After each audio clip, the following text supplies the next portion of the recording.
চাঁদের বুকে ইতিহাসের আরেকটি বিরল সংঘর্ষ। চাঁদে আছড়ে পড়েছে স্পেসএক্সের একটি রকেটের অংশ। শুনতে অস্বাভাবিক লাগলেও বিজ্ঞানীরা বলছেন এতে আতঙ্কের কিছু নেই, বরং এই ঘটনাকে তারা নতুন এক গবেষণার সুযোগ হিসেবে দেখছেন। 2025 সালের জানুয়ারিতে চাঁদের উদ্দেশ্যে দুটি ল্যান্ডার নিয়ে উৎক্ষেপণ করা হয় স্পেসএক্সের ফ্যালকন 9 রকেট। কাজ শেষ হওয়ার পর রকেটের দ্বিতীয় ধাপটি মহাকাশেই থেকে যায়। পরে সূর্যের প্রভাব ও মহাকর্ষণের কারণে সেটি ধীরে ধীরে চাঁদের দিকে চলে যায়। প্রায় 4 টন ওজনের রকেটের এই অংশটি ঘন্টায় প্রায় 8700 কিলোমিটার গতিতে চাঁদে আঘাত করেছে বলে ধারণা করা হচ্ছে। এতে চাঁদের মাটিতে প্রায় 20 থেকে 30 মিটার চওড়া একটি গর্ত তৈরি হতে পারে।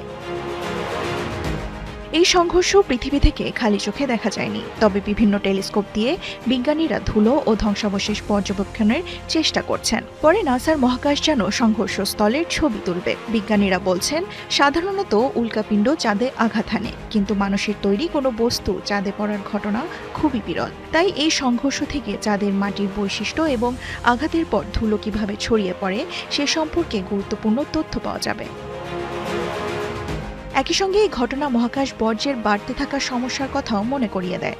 লো আর্থ অরবিট, অর্থাৎ পৃথিবীর কাছের কক্ষপথ যেখানে আন্তর্জাতিক মহাকাশ স্টেশন ঘুরে, সেখানে মিশনের জন্য স্পেসএক্স এবং অন্যান্য প্রতিষ্ঠান সাধারণত রকেটের উপরের অংশ পৃথিবীর বায়ুমণ্ডলে পুড়িয়ে ফেলে। কিন্তু চাঁদে যদি কোনো কিছু আছড়ে পড়ে তবে তার ধ্বংসাবশেষ অপসারণ করার কোনো উপায় নেই। ফলে ভবিষ্যতে মানুষ যখন নিয়মিত চাঁদে যাবে তখন এমন নিয়ন্ত্রণহীন রকেটের অংশ বা মহাকাশ বর্জ্য বড় ঝুঁকি হয়ে উঠতে পারে। আর এই কারণে ভবিষ্যতে চাঁদে পাঠানো রকেটের অবশিষ্ট অংশ কিভাবে নিরাপদে সরিয়ে ফেলা যায় তা নিয়ে এখন থেকেই কাজ করছে নাসা ও স্পেসএক্স।